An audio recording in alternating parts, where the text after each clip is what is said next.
Agora sim.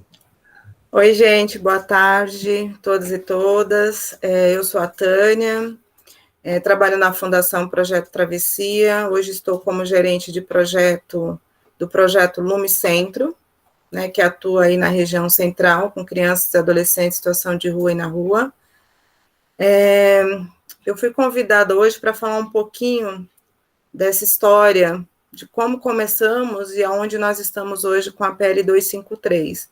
Então, eu vou trazer narrativas de alguns momentos que eu vivenciei, que eu presenciei, para tentar trazer para vocês a importância, né, da gente estar sempre na luta e na busca para que a política realmente seja efetivada, principalmente para as crianças e adolescentes que a gente atende, né? Então, inicialmente, a gente iniciou um processo em 2014 com o fechamento do projeto Moinho, que era coordenado pelo Projeto Quixote, à época, que era um serviço que fazia atuava com a convivência dos meninos que ali estavam na região central.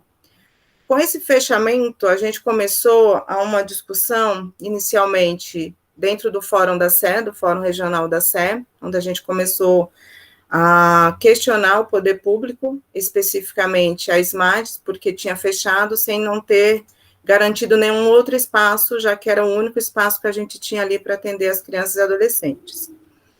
Paralelamente a isso, a gente também se juntou com o Pivale, né, que é um projetos integrados do Vale, que reunia os trabalhadores e trabalhadoras de projetos que atuavam com crianças e adolescentes em situação de rua. E, na época, compunha esse grupo, o Projeto Quixote, o CAPS e J, a Fundação Projeto Travessia, SEDECA-SE, e tínhamos outros parceiros que faziam parte dessas rodas de conversa. O Pivale, ele nasce numa perspectiva de trazer estudo de casos sobre os meninos que a gente atendia, porque eram os serviços que ali estavam, e os serviços todos atendiam o mesmo menino. Então, a gente começou a criar reuniões mensais para a gente dar encaminhamentos e seguir no atendimento mais específico de cada demanda ali que trazia dos meninos. Em 2014, fecha o ECA e, consequentemente, em seguida, acontece algumas mortes ali na região central, onde surge, dentro do movimento do Pivale, a gente fazer um ato para a gente falar sobre o não silenciamento de vida e morte de crianças e adolescentes que ali estavam morrendo na região central. E aí a gente fez um ato simbólico, onde a gente percorreu, foi concentração ali no viaduto do Chá, e a gente fez uma marcha fúnebre para a gente falar com os meninos sobre a questão do luto. Seguida isso, em 2015, a gente teve mais 7 mortes que aconteceram ali também na região central, e a gente fez um segundo ato. Nesse segundo ato, a gente resolveu fazer o não silenciamento, né, para a gente falar sobre a vida desses meninos e meninas que estavam morrendo ali na região central. Foi uma discussão muito árdua, muito incansável que a gente teve, para a gente sensibilizar, e a gente começou a pensar de que forma esse coletivo poderia se expandir, para a gente discutir sobre essas mortes. E aí, em 2015, a gente retoma novamente essa discussão, porque ocorreram 2 atos, em 2014 e 2015. Em 2016, a gente faz um chamamento público, via Pivale, para a gente convidar a sociedade civil, também o poder público, para a gente discutir onde ocorre a primeira audiência pública de meninos e meninas em situação de rua para trazerem os seus olhares. Nessa composição, à época, a gente estava com Projeto Quixote, o CEA Santa Cecília, o CAPS IJ, Associação Compassiva, a gente estava com a UBS República, Edlei, SEDECA-SE, Pivale, Piluz, Exu Arte, CEA-SE, CREA-SE, Projeto Oficina SEDECA Interlagos, Fundação Projeto Travessia, Consultório na Rua, o SAE Campos Elísio, Fórum Regional da Sé, Conselho Regional de Psicologia e a Defensoria Pública nessa construção para essa audiência, onde nós fomos muito criticados à época, porque acabamos levando os meninos para essa audiência, e onde teve fala que a gente estava colocando eles em exposição para eles fazerem as suas narrativas e trazerem as suas histórias. A gente não compreendeu que era dessa forma, mas sim que a gente estava dando voz para esses meninos para eles falarem. E aí, nessa audiência, o que ocorre? O Ministério Público, juntamente com a Defensoria, acabam fazendo com que o Comas e com o CMDCA, para que eles iniciassem uma discussão, um GT de discussão, para pensar uma política pública para ser apresentada para a cidade de São Paulo. A partir daí se inicia toda a nossa história para a gente construir a PL 253/21. Nessa construção do CMDCA e do Comas, tinha ficado acordado que os dois conselhos iriam fazer uma nota, ia fazer uma resolução em conjunto, para que fosse publicado os dados, e assim a gente ter a política pública para criança e para adolescente em situação de rua e na rua. Posto isso, ocorreram várias conferências, várias audiências na cidade de São Paulo como um todo, que respeitou todo o território, né, todos os territórios das regiões Norte, Sul, Leste, Oeste e Centro, com as audiências realizadas nas subprefeituras de cada regiões que a gente foi agregando dentro dessa construção. Nós, da Fundação Projeto Travessia, tivemos um momento muito ímpar dentro dessa participação, porque nós estivemos em todas as audiências, né, de 2016. A gente teve na composição desse GT, que se reunia uma vez por mês, 2 vezes por mês, né, então a gente tinha várias reuniões, na qual eram reuniões árduas, calorosas, muitas vezes de não entendimento do que se tratava o atendimento de criança e adolescente em situação de rua, né, mas a gente conseguiu, dentro da sociedade civil, dentro da nossa mobilização, colocar para o poder público algumas especificidades que necessitava ter dentro dessa construção dessa política. Se passaram aí 5, 6 anos, né, então a gente está falando de 2014 para 2021, onde a gente chega na PL 253/21. Nessa construção, a Sueli, da Pastoral do Menor, à época, ela era a coordenadora dessa comissão, pelo CMDCA, enquanto sociedade civil, e à época também o Jorge Arthur, enquanto Comas, enquanto SMADES, era também representante dentro do Conselho da Criança e do Adolescente. E nessa construção, a Sueli fez um belíssimo trabalho na defesa de se ter um documento, né, que fosse publicado para a gente ter dados, um diagnóstico do que foi essa construção nessas audiências. E aí foi convidada a UNECA para fazer parte dessa compilação de dados, de informações, de características, de serviços, o que a gente tinha colocado, né, para o atendimento das crianças e adolescentes. Foram momentos muito difíceis, porque eu lembro, na época, a UNECA ficou sem receber pagamento, porque teve alguns equívocos dentro dessa contratação, mas a UNECA não desistiu na pessoa da Maria Ângela e da Isa, que fizeram o seu papel ali de dizer, não, a gente vai terminar esse processo, porque a gente está comprometido e a gente quer realmente ter um documento que trate a realidade dos meninos e das meninas que estão em situação de rua na cidade de São Paulo. Então, eu tenho que fazer essa fala, porque os bastidores, muitas vezes a gente não conhece, a gente só conhece o que está posto e o que está sendo apresentado. Mas foram momentos muito difíceis, né, porque a gente acaba, muitas vezes, não acreditando que a política pública ela tem que ser para quem deve ser. A gente vê que tem uma intencionalidade de não efetivar a política, né, então tem os jogos políticos, tem os jogos da cadeiras, que as pessoas acabam entrando nessas disputas, que acaba travando, né, e trazendo alguns prejuízos para nós, enquanto sociedade civil, né, então, enquanto sociedade civil, a gente fica numa briga muito maior entre nós, porque a gente entra nessa discussão ferrenha, porque a gente acredita que tem que ser colocado, e o poder poder público muitas vezes fica no seu bastidor, olhando a gente se degladiar entre nós mesmos, com o mesmo objetivo. Né? Então, teve várias discussões que a gente acaba querendo desistir de não participar, que a gente acha que não vai dar em nada, que a gente vai ser mais um, que o poder público está ali dizendo que está fazendo, mas que não está fazendo, e a gente sabe como que é esse jogo político, né? Então, acho que a gente também tem essa consciência.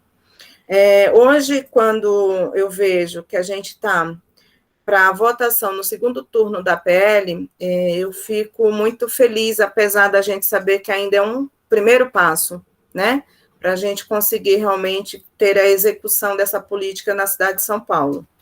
Mas vejo também que teve muitos momentos onde eu falei em reuniões que muitas vezes a gente fica participando dessas reuniões e que muitas vezes a gente não vê muito resultado, né, porque a gente fica tão cansado de tantos anos, a gente ir discutindo, a gente ir repetindo, a gente voltando às nossas falas para que isso aconteça, que muitas vezes a gente acaba um pouco desacreditado que realmente tem a intencionalidade de efetivar, né, dessa efetivação dessa política pública.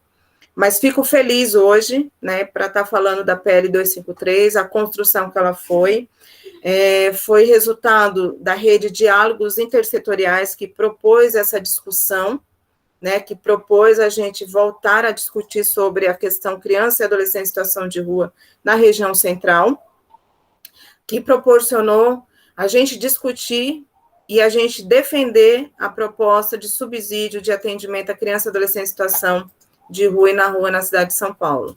Então, isso deve muito mérito à rede de diálogos intersetorial na pessoa da Miriam, né? Eu acho que ela foi uma pessoa que provocou muito, tanto eu quanto a Sueli, para a gente discutir, para a gente conversar, e outras pessoas que estavam dentro dessa discussão, porque a gente falava, gente, não vamos discutir de novo, não vamos fazer GT para discutir o subsídio, porque ele já está pronto. Talvez ele não esteja hoje adequado para o momento que a gente está vivendo, mas ela apresenta essa proposta, muitas fundamentações no que a gente defende para o atendimento das crianças e adolescentes na cidade de São Paulo, né? Porque a gente fala da região central, mas as características e as intersetorialidade, a territorialidade dos meninos são diversas. Então, assim, eles não estão aqui na região central, eles não são da região central, mas eles estão na região central. E como que a gente faz essa articulação para a gente dialogar com os outros territórios no quais esses meninos fazem parte dentro, né, da dinâmica familiar onde eles estão inseridos? Então, a proposta, ela traz essa discussão também, né? Ela olha para o menino e para a menina com um olhar muito específico, muito individual nessa construção, né? Nesse diálogo da gente pensar.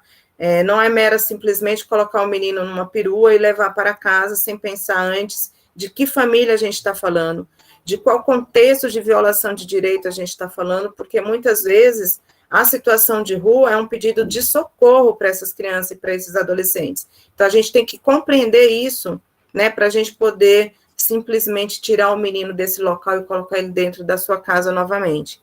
Então, precisa ter esse cuidado e essa atenção.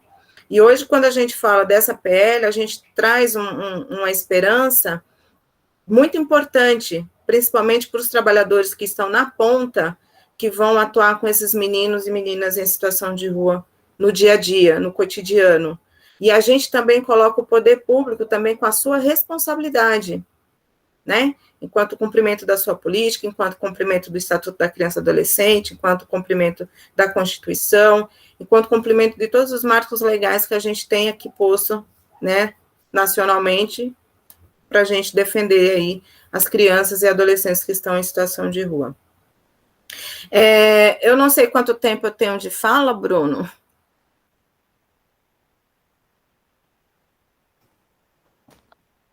10 a 15 minutos, dependendo aí, porque o assunto vocês têm mais, é um histórico, né? Então, mais uns minutinhos aí para a gente passar. Então, na verdade, o que eu queria trazer para vocês é que a luta, enquanto sociedade civil, que nós somos representantes aqui, muitas vezes, a gente precisa ocupar esses espaços para a gente poder dar voz e para a gente dizer realmente como lidar, né, com as demandas que a gente atende, porque muitas vezes o poder público fica dentro do seu gabinete e acha que é simplesmente assinar um documento e dizer assim, execute. Não é, né? Precisa ter sensibilidade, precisa compreender todo o contexto do que a gente está falando, do contexto histórico, contexto de vida, contexto de momento que esses meninos estão passando quando eles estão em situação de rua, e também suas famílias, né? Porque a gente também não pode esquecer que essas famílias também estão em situações de vulnerabilidade, no sentido de não ter minimamente o direito à saúde, por exemplo. Então, a gente tem famílias que não conseguem acessar a saúde, né? Não conseguem acessar a assistência social do seu território. Então, muitas vezes, nosso papel, nossa função, enquanto educadores que somos, é a gente fazer essa mediação e colocar eles dentro dessa política, e dizer, a senhora tem direito a ter direito à saúde, direito à assistência, direito à vida, né? Então, eu acho que da minha parte, o Bruno, é isso, e aí eu coloco aí para o Júlio, e aí a gente pode aí conversar um pouco mais, se vocês quiserem perguntar, se vocês quiserem saber um pouco mais. Eu tentei ser bem resumida, porque a história ela é longa e muito complexa. Júlio.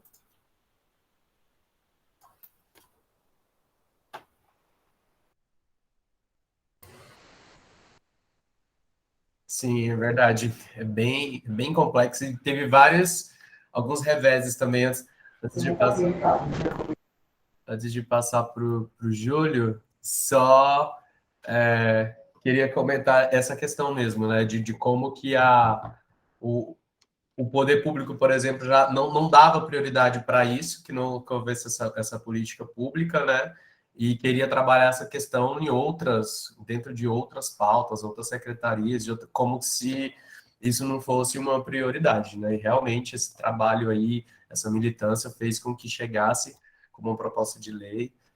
E aí o Júlio nos ajudar aí a completar como que está essa tramitação aí na Câmara. Em primeiro lugar, boa tarde a todas, boa tarde a todos. Para quem não me conhece, né, eu sou Júlio César de Andrade, sou assistente social de formação, mestre em serviço social pela Unifesp, e atualmente co-vereador da mandata coletiva Quilombo Periférico por uma São Paulo sem racismo. Antes de mais nada, eu quero aqui saudar e fazer memória a tantos corpos de crianças e adolescentes que foram mortos na história do nosso país, em especial do avanço do neoliberalismo. Não podemos esquecer da morte do Pichote, não podemos esquecer da morte do Joilson de Jesus, não podemos esquecer da morte do Ítalo, não podemos esquecer da morte da Cauane, jovem que morreu em 2017, executada pela polícia. Não podemos esquecer da morte do Miguel. Não podemos esquecer de tantos nomes, a Priscila Medeiros está de Vânio, tantos nomes que são de fundamental importância, do Carlos, e tantos corpos, né? Não podemos esquecer do massacre da Candelária, não podemos esquecer do menino Miguel, né? Das balas encontradas nos corpos nas periferias, da chacina de Paraisópolis. Então, falar do PL 253 de 2021 significa, Mateuzinho, muito bem. São tantos nomes, né, Tânia, que a gente viu, né, acompanhou, muitos nomes. Que a gente não pode esquecer que esse PL ele faz jus a esses corpos que foram executados, que foram brutalmente assassinados, que atearam fogo, que foram desaparecidos, que tiveram situação de tráfico de órgãos. Tantos nomes que a gente citaria aqui, e a gente passaria a tarde inteira trazendo a memória desses nossas e nossos adolescentes que foram executados por várias expressões concretas das relações sociais. Trazendo essa memória, a gente não pode esquecer quem são os corpos que estão em situação de rua na cidade de São Paulo. Qual é a cor das crianças majoritariamente em situação de rua da cidade de São Paulo. Qual que é o gênero dos e das adolescentes em situação de rua na cidade de São Paulo? Qual é o pertencimento territorial das crianças e adolescentes em situação de rua e na rua na cidade de São Paulo? A gente não pode esquecer que, de acordo com o último levantamento da SMADS, com o fechamento de 2 serviços de convivência que realizavam atendimento direto de adolescentes e de crianças em situação de rua, hoje a cidade de São Paulo, ela não tem um serviço especializado no centro para fazer o atendimento direto e específico para crianças e adolescentes em situação de rua. Já é um retrocesso histórico, já é uma violação de direitos praticada pelo Estado, por não investir de forma concreta e objetiva nas políticas sociais, em especial nas políticas de atendimento do próprio sistema de garantia de direitos e da própria demanda de crianças e adolescentes em situação de rua. O PL 253 de 2021 ele é apresentado pela companheira Juliana Cardoso, do Partido dos Trabalhadores, e nós, da Mandata Coletiva Quilombo Periférico, assinamos a sua coautoria, entendendo da importância e da magnitude desse PL para a cidade de São Paulo. Pois, além de trazer a memória e a resistência dos corpos que já foram violados e que estão em situação de violação na cidade de São Paulo, esse PL cobra do Executivo a necessidade de efetivar uma política pública de atendimento para crianças e adolescentes e que vai articular todo o sistema de garantia de direitos para criança e adolescente. É importante dizer que a gente discutiu a situação de rua na Comissão Extraordinária de Criança e Adolescente. A gente se posicionou contrário a um projeto de lei que vedava a participação de adolescentes nos bailes funks, mas utilizando o viés criminalizador para que crianças e adolescentes que circulam as ruas, né, recebessem a força ostensiva constante da polícia militar, e a gente se posicionou contrário a esse PL, inclusive realizamos audiência pública em conjunto com os movimentos sociais. O PL é resultado das lutas, o PL é resultado do movimento. E essa mandata coletiva, sendo composta por representação de jovens corpos pretos periféricos, lideranças de territórios, né, da cidade de São Paulo, que já estavam engajados no movimento, que já estavam engajados nas lutas, na área da educação, da saúde, da assistência, não se posicionar seria um equívoco histórico, seria um erro histórico. E desde quando começou as mobilizações aqui no interior da mandata, nós não medimos esforços para acompanhar o grupo o GT de mobilização, para estar presente nas ações do Fórum Municipal dos Direitos da Criança e Adolescente, para incidir para que esse projeto de lei se torne lei efetiva na cidade. E é esse o compromisso que nós, contra o Mandata, vamos fazer, até porque estamos vivendo um momento da história de avanço dos setores ultraconservadores na sociedade, nas relações sociais, inclusive aqui no espaço da Casa Grande, que é a Câmara Municipal de São Paulo. A gente quase perde, né, que tiveram pessoas que se destacaram contra esse PL, porque o PL faz menção em atender crianças, em especial adolescentes, na dimensão de gênero e orientação sexual, como se os corpos das adolescentes trans não tivessem direito a atendimento. Isso teve na primeira votação. E por muito pouco a gente conseguiu articular para que esse PL fosse votado. Então, dizer dos desafios, né, é que defender o direito da classe trabalhadora nessa conjuntura é se colocar o tempo todo em uma situação de risco. E esse risco, para nós, é compromisso com as lutas. E a gente não vai abrir mão contra a mandata coletiva. E não vamos abrir mão quanto militantes que sempre fomos no movimento da infância e adolescência na cidade de São Paulo. É importante destacar que antes de estar aqui como co-vereador, eu fui conselheiro tutelar de 2011 a 2016, trabalhei em serviço de acolhimento institucional, trabalhei no serviço de abordagem de rua em 2006, quando ainda era o chamado programa São Paulo Protege. Então, a gente tem uma história vinculada à política de infância e adolescência. E sou militante do Fórum Regional dos direitos da criança e adolescente, do lajeado, desde os meus 13 anos de idade. Então, é importante a gente trazer esses elementos para que a gente possa, a partir da segunda votação, mobilizar a sociedade, mobilizar o poder público, que esse PL não seja barrado, como foi o nosso projeto de lei, que mudava o nome da escola para Raquel Trindade, que era a companheira do Solano Trindade. Então, estar nessa mobilização em conjunto com o movimento, diante de toda essa história que, inclusive, eu acompanhei, porque lá de 2011 a 2016, nós tivemos um grupo de trabalho para discutir a situação dos acolhimentos na cidade de São Paulo, que criou a resolução CMDCA e Comas, inclusive que reestruturava o número de vagas de crianças e adolescentes dentro dos serviços de acolhimento. Fizemos fiscalização naquele momento quanto comissão de políticas públicas dos conselhos tutelares nos serviços de acolhimento de porta de entrada, inclusive cobrando formação e capacitação continuada, inclusive a necessidade de implantação do Capacita SUAS na cidade de São Paulo. Então, quando nós falamos de um projeto de lei e de uma sociedade que se estrutura do racismo estrutural, do racismo institucional, que atinge majoritariamente crianças e adolescentes pretas, defender esse PL é também fazer um enfrentamento antirracista. Nesse sentido, a mandata coletiva Quilombo Periférico não irá medir esforços para que esse PL seja lei. Porque estar na rua, estar nas lutas, defendendo o sistema de garantia de direitos, defendendo o funcionamento efetivo da política, é mais do que o nosso dever, é nosso compromisso com a classe trabalhadora, com a sociedade, com o município de São Paulo.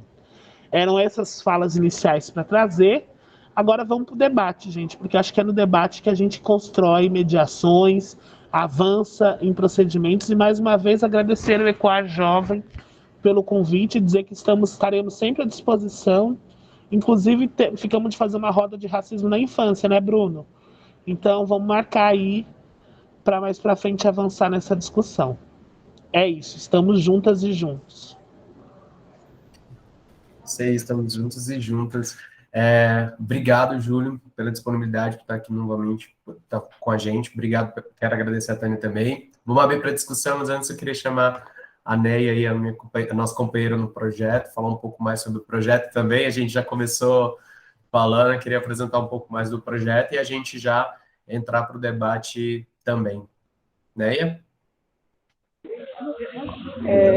Oi, gente, boa tarde. Vocês estão me ouvindo bem? Estou na rua ainda.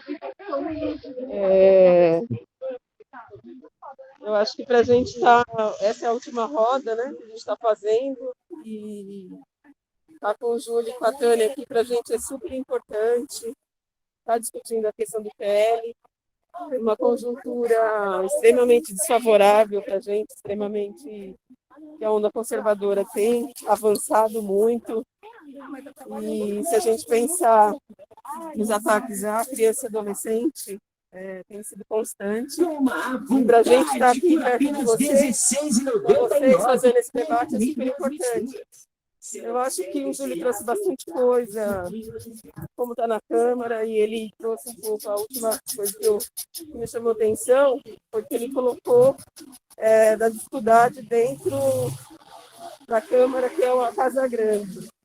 E aí eu acho que seria interessante apontar um pouco como que a gente pode estar fazendo esse enfrentamento, como que a gente pode estar apoiando a partir da sociedade civil para que o projeto de lei emplaque, né? Para que a gente consiga avançar. Acho que é um pouco isso. Como que a gente pode fazer isso? Está fortalecendo vocês, Júlio, nessa luta. O que a gente pode fazer enquanto sociedade civil? Como que a gente pode estar se mobilizando? Através do fórum. A gente tem um fórum de São Paulo, vitrine para o país todo. Se a gente conseguir que seja aprovado em São Paulo, vai ser reflexo no Brasil inteiro. Então, como que a gente consegue fazer isso?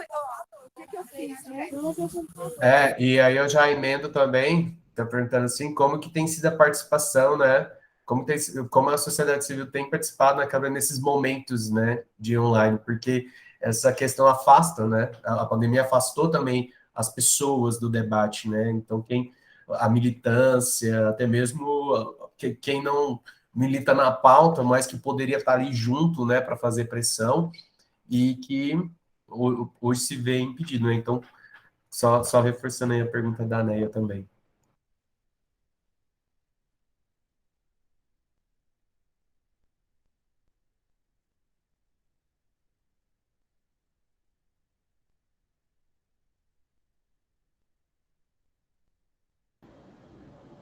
Mais alguém, Bruno? Por enquanto não, por enquanto queria já falar desse aí, já pode responder. Então vamos lá. Acho que primeira coisa, acho que a mobilização é todas nós e todos nós que somos atores do sistema de garantia de direitos, fortalecer a campanha Criança e Adolescente de Rua Tem Pressa. Acho que fazer os vídeos, viralizar nas redes sociais, postar os cards, postar é uma estratégia. A segunda é a gente, a partir do processo, né? A gente está agora aguardando o segundo processo de votação do PL 253. Partindo do segunda votação do PL, eu acho que a gente tem a tarefa de provocar, acho que os movimentos sociais, enviarem carta para o prefeito cobrando que ele efetive o PL é um outro caminho interessante.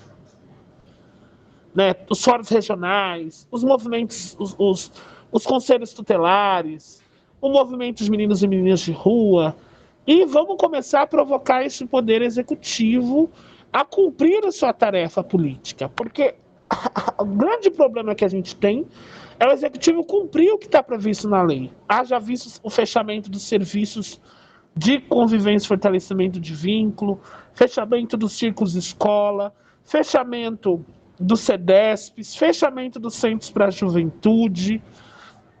Nós estamos vivendo um momento de barbárie e de ódio à classe trabalhadora e de ódio às lutas históricas da classe trabalhadora. Então, quanto mais mobilização coletiva a gente fizer, mais saídas a gente pode fazer. E é óbvio, Neia, todas as vezes que a gente convocar quanto mandata os movimentos, vocês sempre estiveram com a gente. Acho que é primeiro dizer da parceria que os movimentos sociais têm tido com as nossas mandatas de luta aqui da Câmara, inclusive apoiando em vários momentos, na Comissão Extraordinária de Criança e Adolescente, nas reuniões e mobilizações. Nós construímos junto, esse ano na cidade de São Paulo, um ato dos 31 anos do Estatuto da Criança e Adolescente, coletivamente, quanto movimento social. Assim como construímos o ato em conjunto com a Coalizão Negra por Direitos, em defesa e solidariedade à família e à morte do Miguel em todo o território nacional.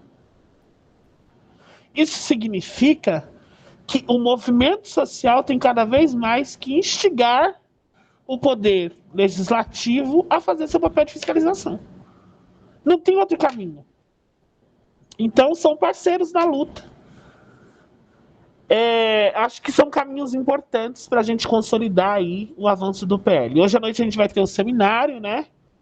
E também faremos fala, então que possamos estar juntas e juntos nesse seminário, fazendo propostas, construindo uma rede, né?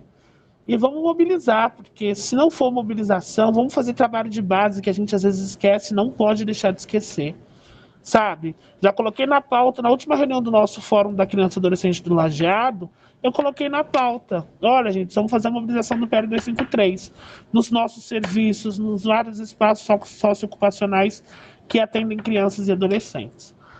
E outra questão é a gente eleger, né, um conselho municipal dos direitos da criança e adolescente que vá tocar essas pautas que o movimento social quer, porque se entrar uma composição de que não está coesa com o movimento, a gente pode ter os mesmos desafios que está tendo lá no Conanda, que está tendo no Condeca, né, que está tendo nos vários espaços de controle social. Então, ocupar os espaços de controle social também se torna uma ferramenta de luta. Até porque, né, gente, nós sabemos quem que a bala atinge, quem que a ausência de políticas públicas atinge, quais são os corpos, qual que é o perfil inclusive que é executado pela polícia.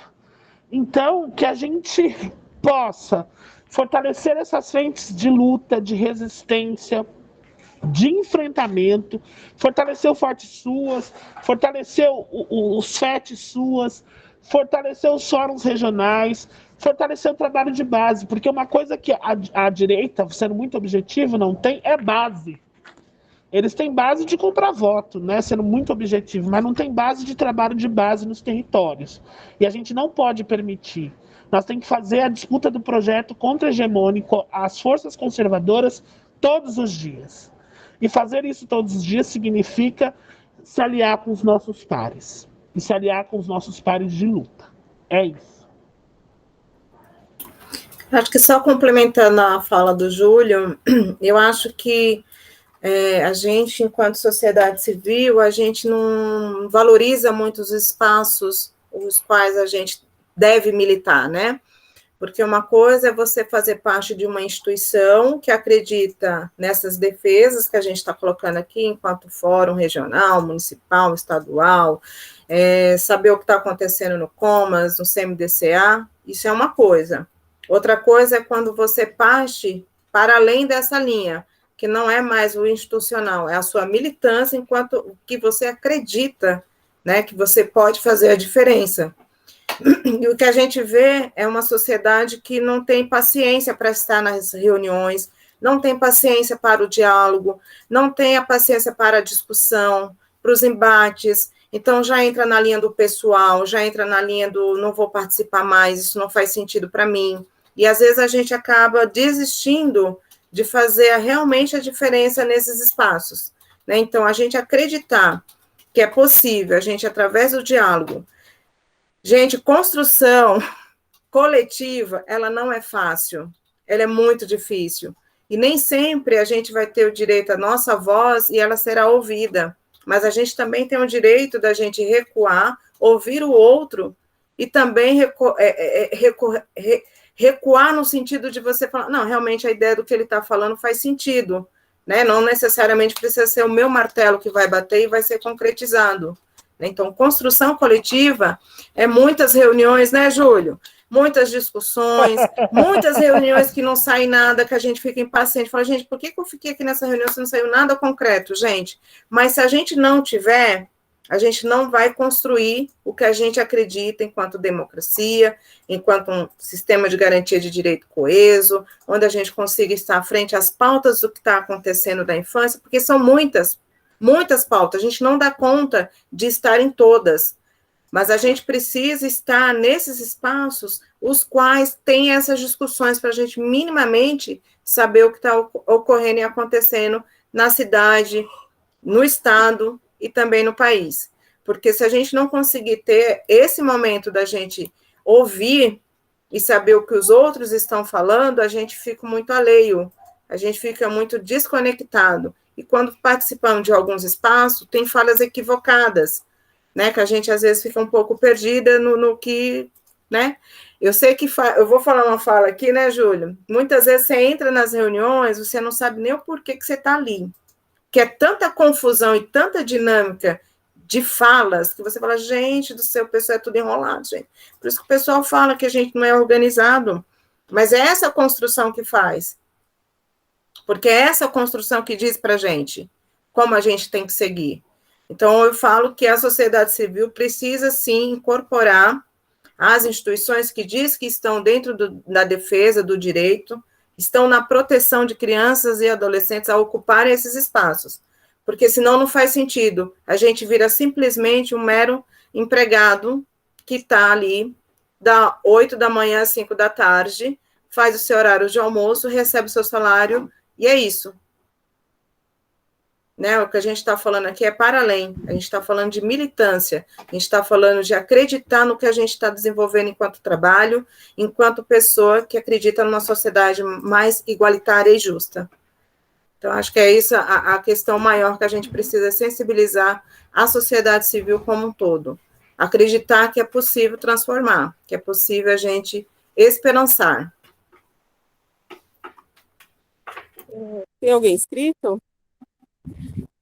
Se eu puder só dar uma complementada, Pode ser, Bruno? Pode sim. Então, acho que a Tânia trouxe algumas coisas que eu penso que é um desafio que a gente tem. Porque tem um amigo nosso que ele sempre falou que o movimento da infância talvez seja o maior movimento. Só que a gente foi entrando tanto na burocracia que hoje é um movimento de funcionários, né? Então as pessoas militam no movimento negro, militam no movimento de mulheres, mas na hora de fazer a luta pela infância, daí não dá. Daí eu sou funcionário. Então, eu acho que o nosso desafio é chamar esse povo e perceber que a luta da infância ela perpassa todas as outras lutas. Acho que o Júlio sempre traz, né? Quem são as crianças que estão no acolhimento? São as crianças negras. Quem são a mãe? Quem são os responsáveis por essa criança? São as mulheres. Então, as outras lutas perpassam a infância. Então, a gente tem que fazer esse debate aí, nos espaços que a gente está e trazer esse povo. Porque as violações contra as crianças e adolescentes são constantes e a gente não está conseguindo mostrar isso.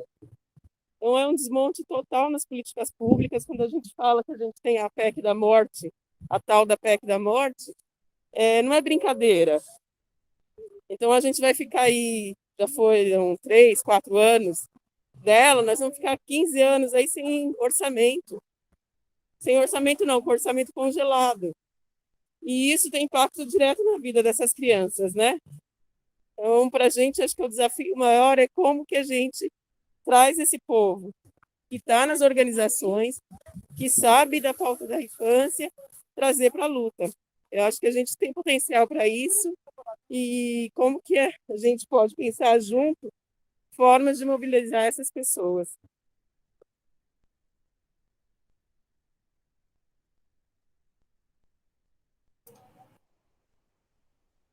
A mobilização realmente é algo necessário, né? Como disse, também um pouco difícil, mas o Júlio passou vários caminhos aí, eu acho que essa da ocupação dos espaços, né, também é essencial, principalmente os espaços de controle, né, do controle social, para que você dê visibilidade para a pauta também.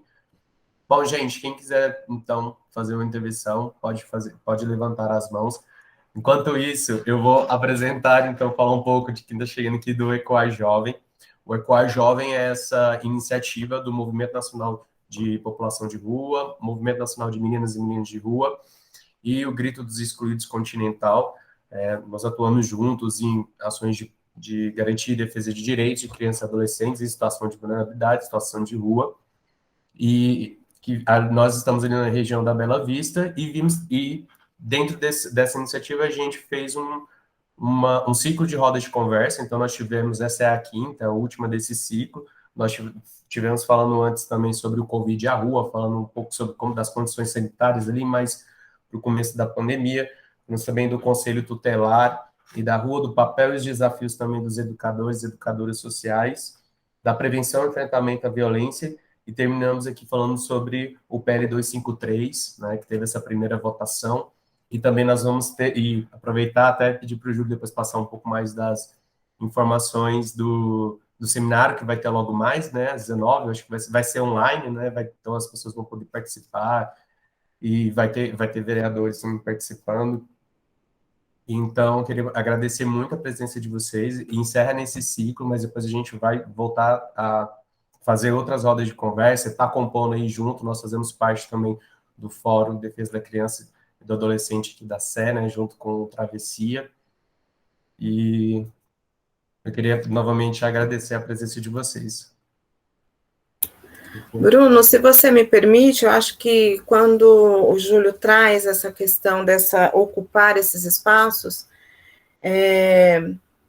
a gente está passando por uma dificuldade muito grande com relação à eleição para o CMDCA. Não sei se vocês sabem, mas a eleição do CMDCA era para ser em abril. Olha, abril. Foi prorrogado para julho. Depois foi prorrogado agora para outubro. A gente teve candidatos a pré-candidatos, né, para o CMDCA, onde a gente não tem um número suficiente no sentido de pensar pessoas que estão com a militância, que comunga com o direito da criança e do adolescente, porque a gente não tem nomes, a gente não tem pessoas para ocupar essas cadeiras.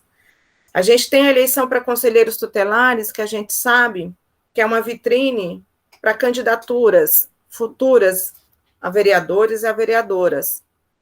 A gente sabe que existe aí um espaço muito disputado na infância, quando a gente fala sobre a cidade, né? E aí a gente precisa estar e ter pessoas que tenham essa noção e essa responsabilidade a ocupar esses espaços. Então, quando o Júlio fala desse trabalho de base, a gente precisa trazer também pessoas que compreendam qual é a função sua em ocupar uma cadeira dessas. CMDCA, Condeca, Condep, Conanda, conselheiros tutelares, as várias 520 cadeiras que tem aí, entre titular e suplente. Então, a gente precisa ter pessoas, e a gente precisa motivar pessoas a estarem dentro deste movimento, para a gente não correr o risco de ter aí uma segregação de fascistas que querem literalmente assassinar as crianças e adolescentes, como o Júlio bem disse, que tem cor, e tem a questão de gênero, e porque é pobre. Né? Então, a gente sabe que tem essa intencionalidade, sim. Então, a gente precisa combater isso e fazer com que nós todos aqui participarmos de espaços para a gente entender um pouco dessa mecânica, dessa funcionalidade política pura. Porque, às vezes, não é a intenção que eu estou ali por uma cadeira, eu tenho uma intencionalidade política. Eu quero ali estar para barrar, eu estou ali para não construir, eu estou ali para evitar que tenhamos os direitos ali postos e garantidos. Então, acho que a gente pensar nessa dimensão política, por mais que a gente tenha ao avesso à política, eu não faço política não se discute, política a gente não quer falar. Não, acho que é o contrário, acho que a gente tem que discutir, sim, e acho que a gente tem que entender ela para a gente poder também estar nesses lugares. Eu gostaria muito de ter inúmeros Júlios em CMDCA, Neias em Conandas, muitas Neias em conselhos tutelares, em CMDCA, para a gente ter aí uma visão mais ampla do que é a infância e a juventude, da qual a gente tanto defende e tanto a gente fala. Acho que era isso, Bruno. Eu acho que é isso, né? Ocupar os espaços e deixar um legado e deixar uma história, né? Porque não é ocupar por ocupar, é ocupar com direção política a partir de projeto de sociedade que a gente disputa. Eu acho que esse é o elemento. Porque ocupar por ocupar, a gente já sabe o que tem aí, né? Mais de não sei quantos conselheiros tutelares, mais de 110 conselheiros tutelares ligados a segmentos neopentecostais que fazem reprodução do racismo institucional, da ausência de laicidade do Estado, mais não sei quantos deputados, né, ligados a esses segmentos no âmbito federal, âmbito do judiciário. Então, acho que ocupar esse espaço é ocupar esse espaço com radicalidade, pautando os interesses coletivos, das lutas coletivas da classe trabalhadora. Acho que esse elemento é o chavão do nosso debate. E é óbvio, pautando, eu sou do movimento negro, pautando a luta antirracista, que é de fundamental importância. A luta antirracista, a luta anti-LGBTQIA+, fóbica, a luta em defesa dos direitos individuais e coletivos, que para nós é resultado das nossas lutas coletivas. E, mais uma vez, Bruno, só agradecer. Júlio, se me permite, Tânia, tem alguém inscrito, Bruno? Se não, só um pitaco aqui na fala dos dois. Para as pessoas que escreveram no chat, fizeram comentários, podem falar também. Então pode falar e levantar as mãozinhas, falar, mas só dizer, gente, nós precisamos, o que eu vou falar, acho que já está no ouvido de todo mundo, né? Mas nós precisamos, pelo amor de Deus, os partidos, movimento, as igrejas comprometidas com com o reino, precisamos voltar a fazer formação, gente. Falta formação. Conselheiro tem que ter formação, não pode ser, né? A Adriana não quis levantar a mão aqui, mas ela falou: a gente chama lá, quem devia estar aqui não está. Eu acho que tudo tem muito a ver com essa formação. A gente não vê mais, né? Antigamente tudo começava com formação. Tinha núcleo de partido, tinha núcleo, tudo era formação. Hoje não tem mais formação, Júlio. Tânia, como é que a gente, né? O grito está muito angustiado, a gente tem tentado, toda ação que a gente faz sempre tenta resgatar, né? Eu acho que o MST tem essa preocupação, tem muita gente que tem preocupação, mas eu não sei, a gente não consegue mais essa tradição, né, das esquerdas que a gente sempre teve de fazer formação, porque sem formação a gente não consegue essa radicalidade, essa intervenção com qualidade, né? E uma coisa também, Júlio, Tânia, que eu acho muito necessária, é articular os campos de luta. Claro que existem lutas específicas, mas, gente, nós estamos num buraco que cabe todas as lutas, sabe? Cabe a criança, o adolescente, a população de rua, a água, a terra, o teto, nós estamos lascados se a gente não construir um campo forte, que se articule, sabe? Mesmo no campo dos conselheiros de direito, tentar trabalhar um pouco mais articulado, eu acho que vai ser difícil a gente romper essa bolha aí do ódio, dessa politicalheira, né, que eu nem sei mais o que, né, bom, enfim, não vou nem entrar muito em questão, mas, assim, a palavra que eu deixo aqui é a necessidade forte de todo mundo que tem esse monte de compromisso, de luta, de peso até, né? Porque a luta ultimamente tem pesado até nas nossas costas. A gente faz com amor, com prazer, com convicção, mas tem pesado de tão difícil que está o cenário, né? Então, acho que formação é uma coisa que não pode fugir do horizonte de cada entidade aqui presente, dos partidos, né, e que muitos têm feito, mas tem que fortalecer, tem que ampliar, porque senão a gente vai sofrer muito ainda. Desculpa o desabafo. Eu acho que é o seguinte, tem algumas pessoas escrevendo no chat, eu acho que as pessoas que estão escrevendo no chat podiam falar também. Lu, só falando que a sua angústia é a minha angústia também. Eu sou do tempo em que a gente fazia muita formação, e a gente vem desse período, né, desse processo que, para a gente, fundamental era as atividades formativas, né? E era formação, para a gente poder incorporar. E, para mim, a questão da infância, eu fico muito triste. A Tânia colocou dos conselhos, eu estou lá no Conanda e dá tristeza de ver, assim, de tristeza de angustiar, da gente sair angustiado de ver que virou extremamente técnico, são conselhos extremamente burocráticos que a gente não consegue avançar. A gente fica fazendo reunião para reunião. Então, faz uma reunião para decidir uma coisa para ter outra reunião. Hoje a pauta lá que pegou a manhã toda foi a questão do socioeducativo das meninas, das adolescentes, e a questão das visitas íntimas e elas terem acesso a preservativo e anticoncepcional. Então, você imagina, a gente está no Ministério da Damares, o governo veio com tudo em cima, colocando o seguinte, não tem que ter acesso, foi um negócio horrível. Então, é só para a gente ter o cenário, isso é um conselho. E aí, a gente vindo para um estado e vindo para um município, como está difícil. Mas eu queria pedir para as pessoas que escreveram no chat que pudessem falar, nem que fosse para comentar o que elas escreveram, acho que é importante a gente ouvir a voz de todo mundo. Acho que, não sei quem que é a primeira pessoa, Bruno, você consegue ver aí, para poder falar? Acho que a Adriana falou uma coisa que eu achei interessante, a Maria, a Irene, né? A Irene também, que é uma militante ali da Zona Sul bem, que tem um trabalho bonito ali, acho que poderia falar um pouco, que eu vi aqui no chat, não sei quem mais. Oi, Lu. Oi, pessoal. Boa tarde. Oi, Irene, querida. Tudo bem? Eu estou dirigindo e eu tentei parar para escrever.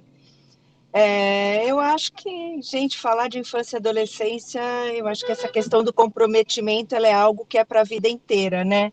A gente se aposenta, sai do serviço público, mas a causa não sai da gente. Eu acho que esse é o caminho, né? Acho que isso foi falado, aí a Tânia falou isso muito bem. E eu acho que formação é fundamental.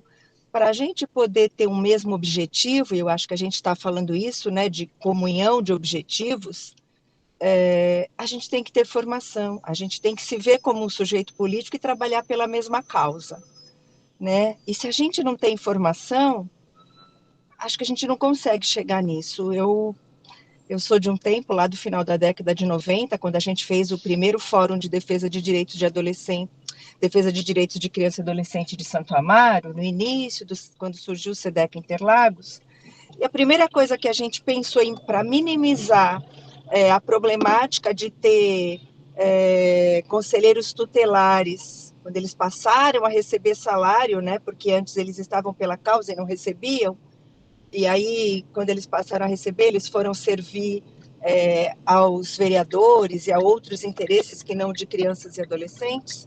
Para minimizar esse efeito, a primeira coisa que a gente pensou enquanto Fórum DCA de Santo Amaro foi a formação desses conselheiros. E eu acho que a Lu tem razão, a gente não vê mais formação de nada, né? As pessoas vão caindo ali, vão ficando, acho que sem uma estrutura, sem um saber exatamente por que estão. Acho que essa é uma questão bastante importante. E acho que a luta, eu fico pensando, né, a gente tem que entender que a luta ela é eterna. Alguns atores, Emir Sader diria isso, né, alguns entram em cena, outros saem, mas enquanto outros saem, que bom que surgem outros para ocupar aquela cena.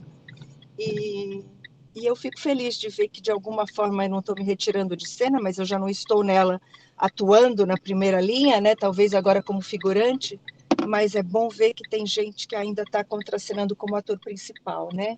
É isso que nos dá alento. Acho que é isso.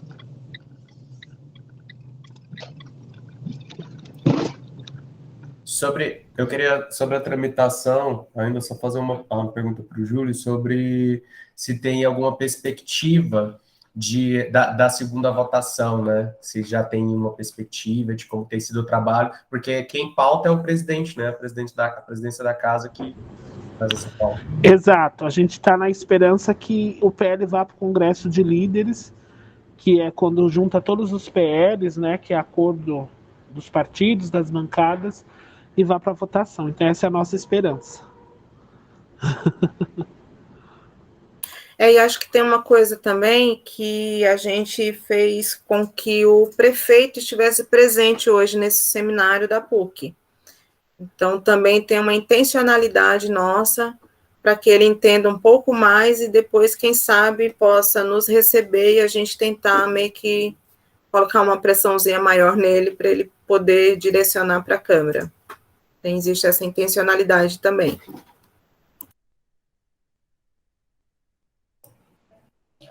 Tem uma pergunta no chat: esse seminário é online ou presencial? Ele será presencial, acho, para quem vai falar, então a Sueli, o prefeito, o doutor Eduardo Dias, enfim.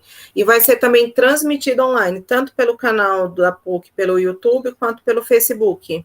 Então vai ser transmitido também online. E nós vai ser online para alguns de nós, por conta da pandemia. Sim, por conta da pandemia, até por uma questão de segurança, né, gente? E daí tem um link para colocar, de repente, colocar já no chat? Deixa eu resgatar aqui, ver se eu pego o link. Já está disponibilizado? Manda. Não, aqui é só para quem vai pegar aluno? Mais ou menos, mas aqui é só para quem vai pegar aluno? Maria, agora fechou. Ah, sim, obrigado então por compartilhar o link, Tânia. Eu queria também perguntar, porque a gente falou hoje aqui, a ideia era a gente conversar um pouco sobre essa importância, levantar o histórico e saber como que está essa tramitação, né? Mas eu queria só que, se a Tânia pudesse, e o Júlio também, falar sobre alguns dos pontos, né, de uma mudança que vai trazer, o que eu acho, por exemplo, a integração dos programas, né, essa integração das estratégias do serviço de acolhimento, também da é um reordenamento, né? O serviço de acolhimento, o serviço de abordagem e o centro, né, de referência especializado, eles estarem juntos também no mesmo espaço, né? E terem uma diretriz ali meio que conversada, mais integrada, né? Algo diferente na contramão do que estava acontecendo como quando houve o fechamento, né, do serviço de abordagem especializado. Isso foi ser colocado ali junto também com os adultos. Então, eu queria que levantasse um pouco desses pontos, né, do que o PL é tão importante também.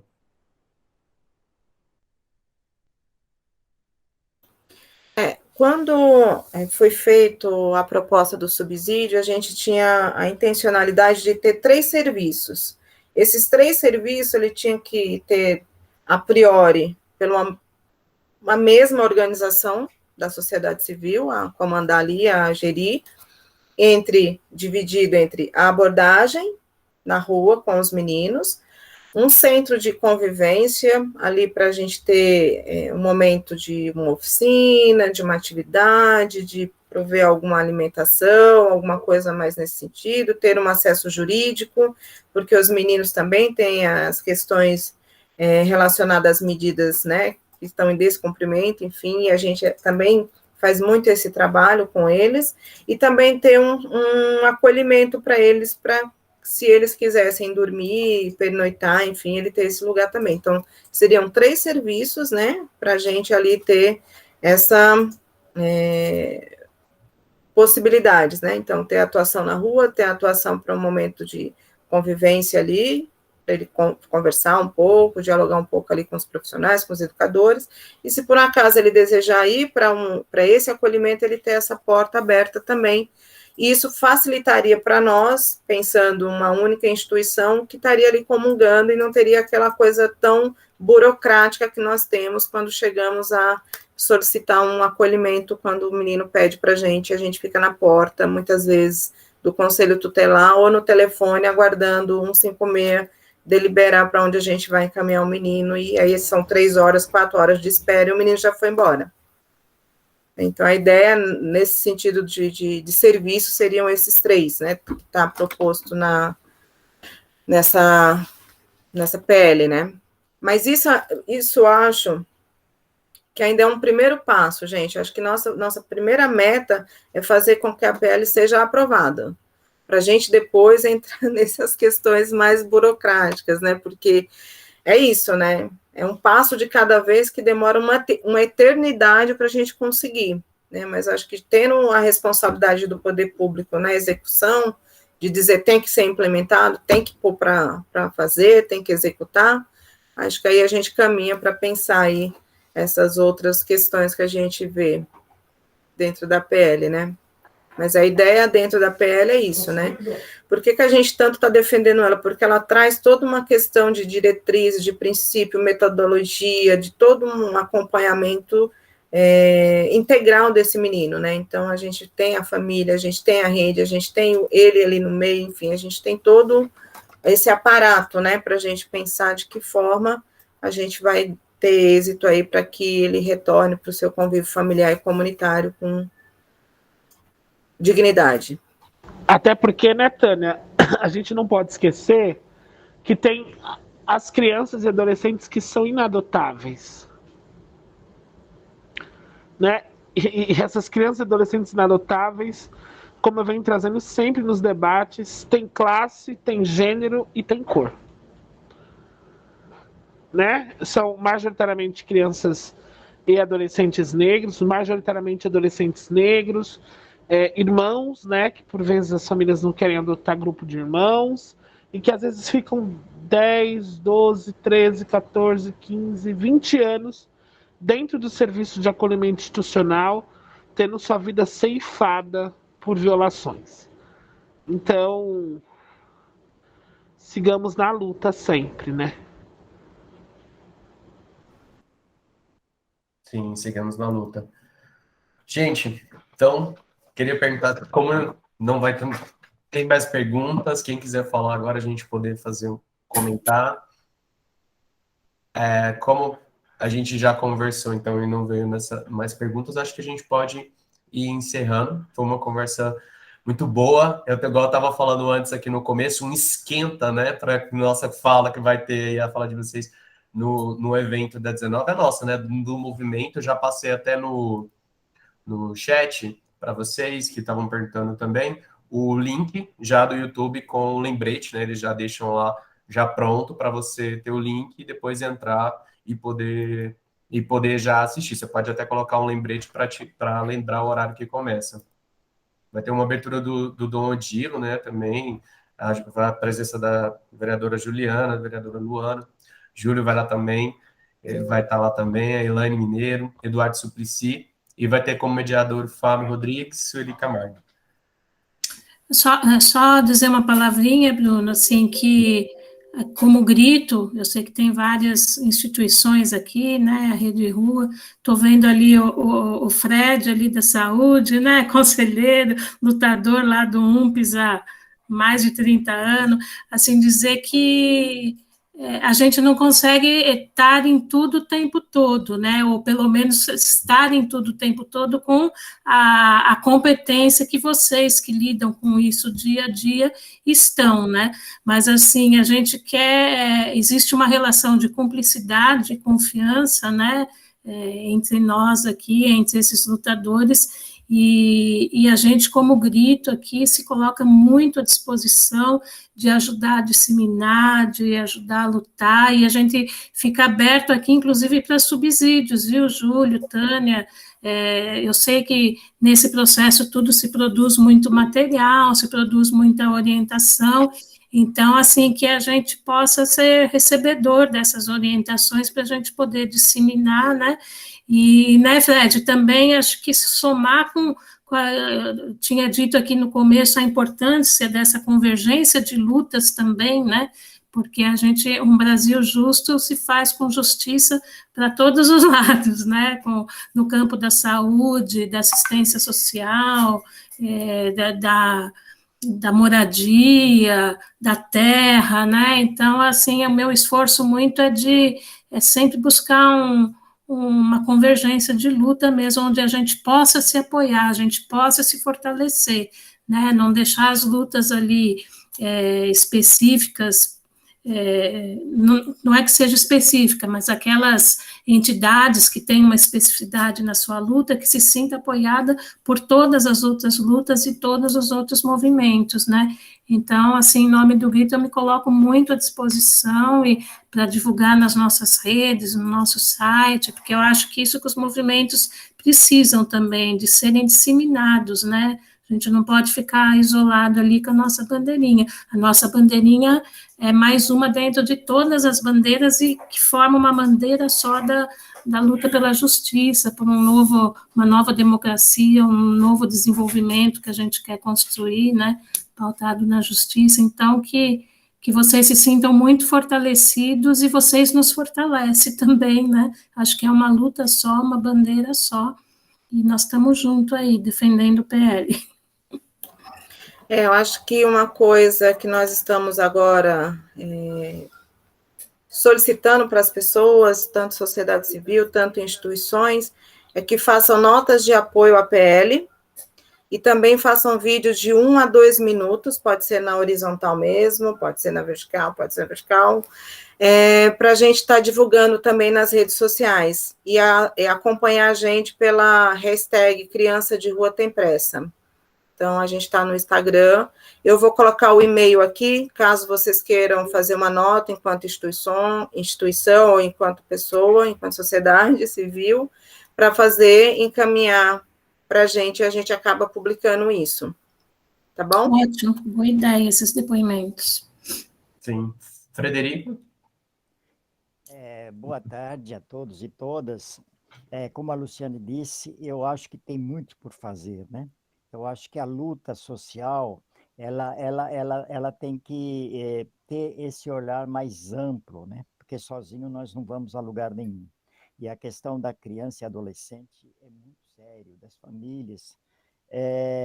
Aqui, eu moro aqui na região do Cangaíba, Penha, e vocês que são da área, devem conhecer. Tem um colega que mora aqui, ele é jornalista, e ele, desde o início dos conselhos tutelares, ele milita. Deve falar um pouquinho mais perto do mim. Desde o início desse trabalho da criança e adolescente, ele milita, Lorival Nonato. E eu tive a oportunidade, logo no início também, participar enquanto suplente do conselho do CMDCA, junto com o padre Júlio Lancelotti, e a gente sabe a dificuldade. E uma das questões que eu sempre coloco no seio da saúde, porque a saúde é transversal, e a gente tem muita dificuldade de fazer com que as pessoas se sintam cidadã capaz de transformar essa triste realidade que nós vivemos. E a saúde tem muito a ver com o trabalho que vocês fazem. E principalmente as políticas de saúde que atendem regiões, principalmente a região mais central. E aí, uma das questões que nós temos que começar a discutir é de que forma os consultórios de rua podem dar assessoria, podem trabalhar no sentido de descobrir essa realidade e, a nível da saúde, interferir. Por exemplo, uma das questões que nós temos que aprender é de que existe N secretarias das políticas sociais que é desenvolvida no município de São Paulo. Só que essas secretarias são verdadeiras ilhas. Nós temos que, com o nosso esforço, transformá-lo, pelo menos, em arquipélagos. Porque uma política social depende da outra. E esse fortalecimento, essa intersetorialidade das políticas podem favorecer não só o trabalho da criança e adolescente, mas da saúde, da habitação. Eu acho que essa é uma luta constante.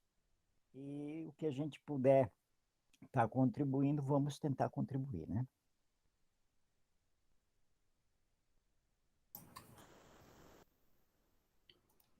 Obrigado, Frederico. Bom, gente, mais alguma intervenção também? Bom, então, queria mais uma vez agradecer a presença, então, e nesse que é um encontro que fecha esse ciclo, a gente ainda vai fazer outras rodas de conversa, vamos estar nos espaços, vamos estar na luta, continuar na luta, e queria agradecer também Darcy e Enéia, né, nós pensamos nessas rodas, nesse projeto, tivemos juntos, e que todo esse conteúdo, né, das rodas de conversa, incluindo essa última roda, a gente vai estar no YouTube, no canal do Grito dos Excluídos, e Gritos Excluídos Continental no YouTube, e aí vocês podem ir lá, podem estar revendo também, e ver como que foi os outros debates, né, todos debates muito ricos também. Gostaria de agradecer novamente também o Júlio e a Tânia, pelo compromisso de estar aí junto conosco nessa conversa. E é isso, gente. Como vocês passaram também, fizeram um formulário de inscrição, a gente vai estar passando através nos e-mails também outros eventos e as rodas de conversa, inclusive também outros eventos do movimento, tudo que for nesse acompanhamento da pauta, a gente está também passando, né, e movimentando as redes para que possam participar e possam fazer essa presença. Isso, gostaria muito de agradecer. Obrigada, Bruno, obrigada ao Grito dos Excluídos, em nome da Fundação Projeto Travessia, a gente agradece e a gente fica também à disposição, o que a gente puder colaborar, o que a gente puder juntar, o que a gente puder movimentar e ocupar os espaços, estaremos sempre juntos aí, tá bom? Obrigada em nome da Fundação Projeto Travessia e nos vemos em breve, se Deus quiser. Nos vemos em Uma breve. data coletiva, Quilombo Periférico também agradece o convite, nos colocamos à disposição nas lutas, nos debates, e vamos aí em defesa do PL 253/2021, porque criança e adolescente em situação de rua tem pressa. Beijos. Sim. Beijo. Obrigado, gente. Valeu pela Beijos. reunião.